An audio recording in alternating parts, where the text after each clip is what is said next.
Bonjour et bienvenue si vous nous rejoignez pour suivre en direct depuis la place Saint-Pierre notre rendez-vous avec Pape François pour la prière de l'Angelus. Alors il faut dire qu'aujourd'hui c'est une journée un petit peu particulière en Italie. Le 6 janvier c'est la Festa della Befana, la fête de l'Épiphanie, la Befana en italien. Cette vieille sorcière qui arrive avec son manche à balai, qui apporte des cadeaux aux enfants qui se sont bien comportés, alors que pour les autres, ceux qui n'auraient peut-être pas été très sages, eh bien, ces enfants-là auront droit à du charbon. Donc, journée dédiée aux enfants aujourd'hui, journée aussi de manifestation du Seigneur. Et vous avez peut-être suivi en direct tout à l'heure la messe à l'occasion donc de l'épiphanie du Seigneur, messe célébrée par le Saint-Père. Nous attendons l'arrivée du Saint-Père à sa fenêtre d'ici quelques instants.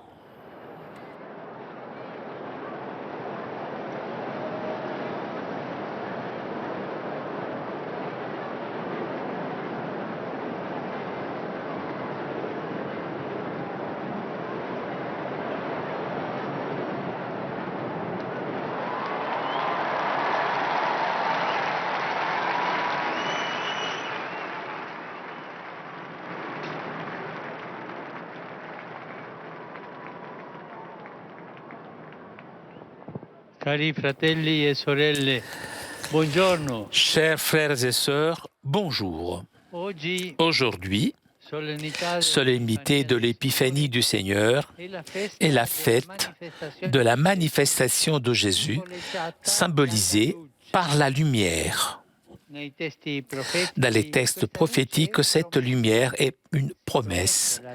On promet la lumière.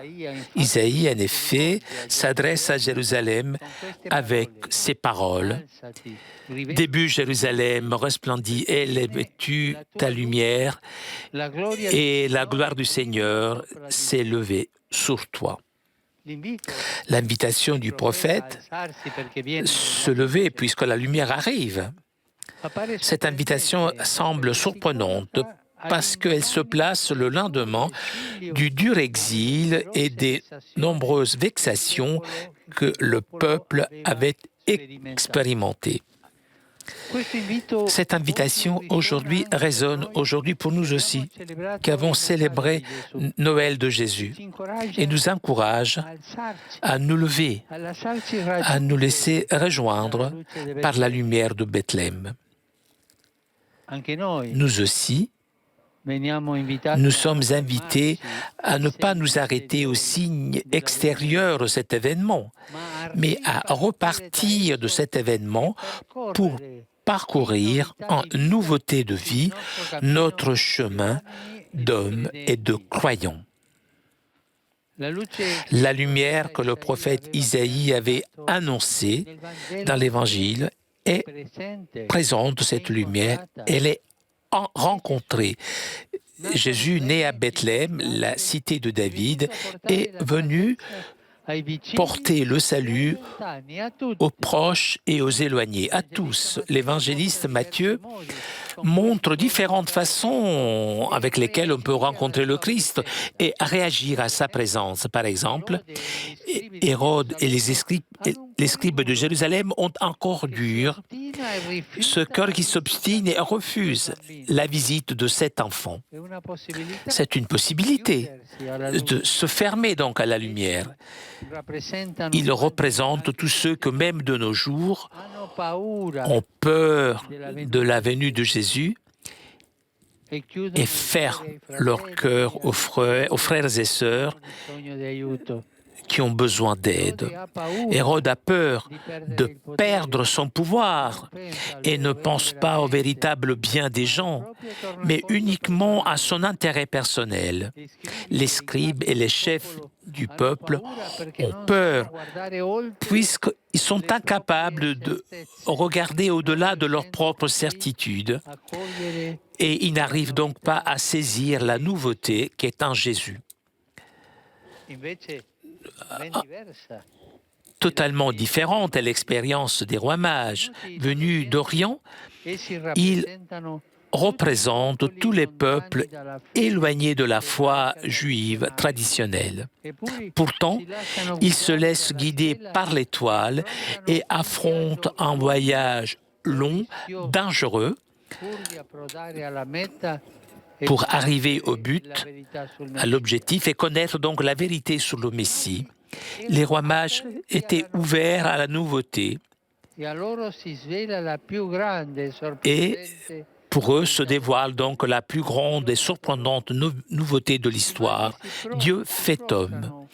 Les mages s'agenouillent devant Jésus et lui offrent des dons symboliques, l'or, l'encens, la myrrhe, puisque la recherche du Seigneur implique non seulement la persévérance dans le chemin, mais aussi la générosité du cœur.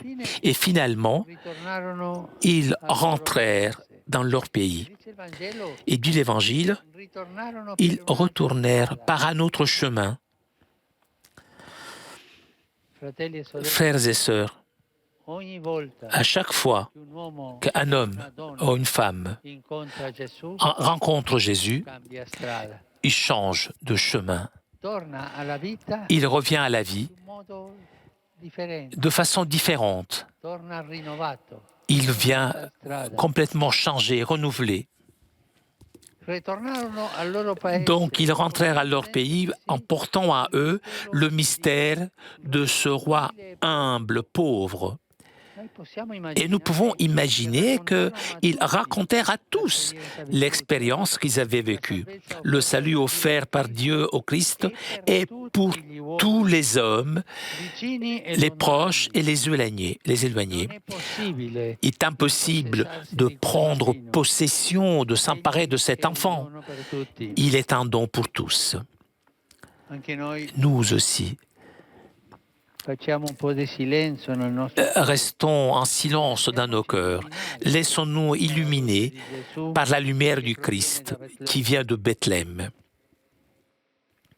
Nous ne devons pas permettre à nos peurs de fermer nos cœurs. Nous devons avoir le courage de nous ouvrir à cette lumière qui est discrète, bonne. Alors, comme les rois mages, nous pourrons éprouver une très grande joie que nous ne pourrons pas garder pour nous.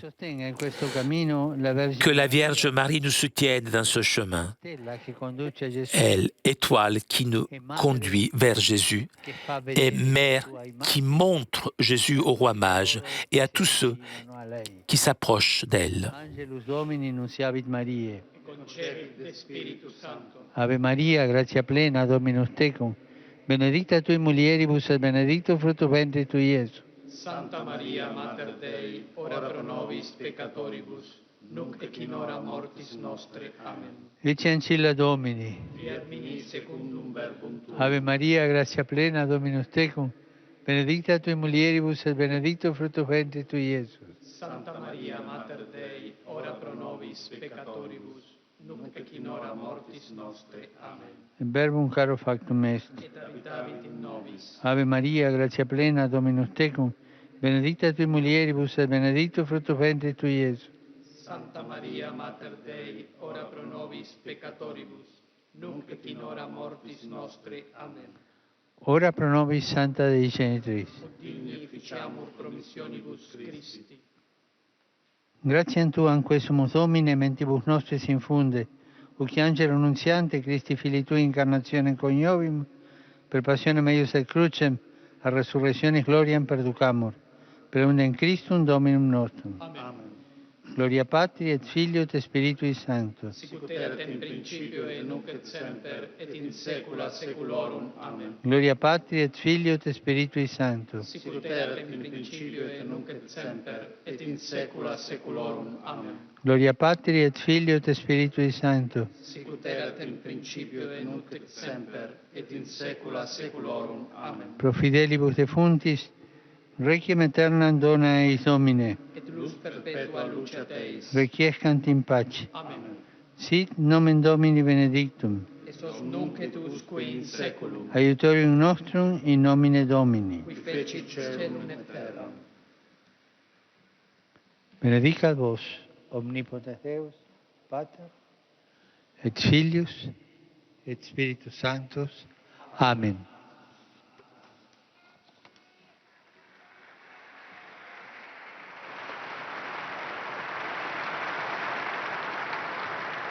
Cari fratelli, Chers frères et sœurs, da parecchi giorni depuis plusieurs jours, 49 personnes secourues dans la mer Méditerranée sont à bord de 2 navires de l'ONG à la recherche d'un port sûr où pouvoir débarquer.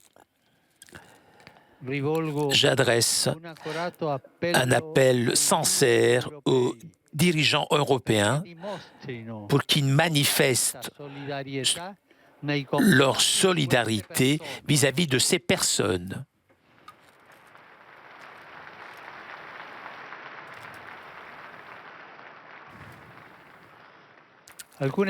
Certaines églises orientales catholiques et orthodoxes qui suivent le calendrier julien célébreront demain le jour de Noël.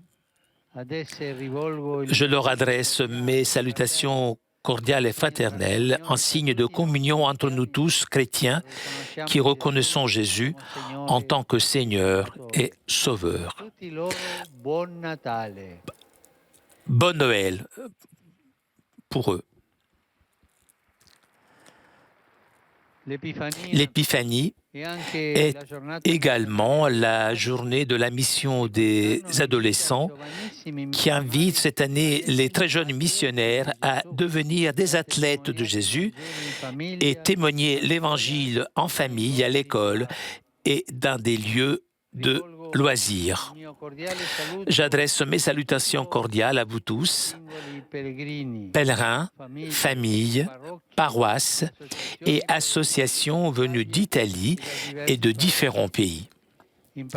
Je salue particulièrement les fidèles de Marsala, en Sicile, et d'autres villes de la péninsule italienne, les adolescents de la confirmation de Bonate Sotto et le groupe Fraterna Domine. Une salutation spéciale à la procession historique et folklorique qui promeut les valeurs de l'Épiphanie et que cette année est dédiée aux Abruzzes, une région de l'Italie du centre. Je voudrais rappeler aussi le cortège des rois mages qui se tient dans de nombreuses villes de Pologne avec une grande participation de familles et d'associations. Et je salue aussi les musiciens de l'orchestre que j'ai entendu jouer, continuer de jouer cette joie de cette journée de l'Épiphanie. Je souhaite à vous tous une bonne fête et s'il vous plaît, n'oubliez pas de prier pour moi. Buon pranzo et arrivederci. Bon déjeuner et au revoir. Chers amis, avant de vous quitter, je voudrais vous rappeler le rendez-vous de demain à partir de 10h30 en direct de Rome. Vous pourrez suivre la célébration, les mots que le Saint-Père adressera au corps diplomatique. Donc, demain, 10h30. Un grand merci à Pierre Cesbron qui était aujourd'hui à la technique. Merci aussi au Vatican pour ces images. Merci à vous pour votre fidélité. Je vous donne rendez-vous demain à 10h30. En attendant, je vous souhaite une très bonne journée et à très bientôt sur KTO.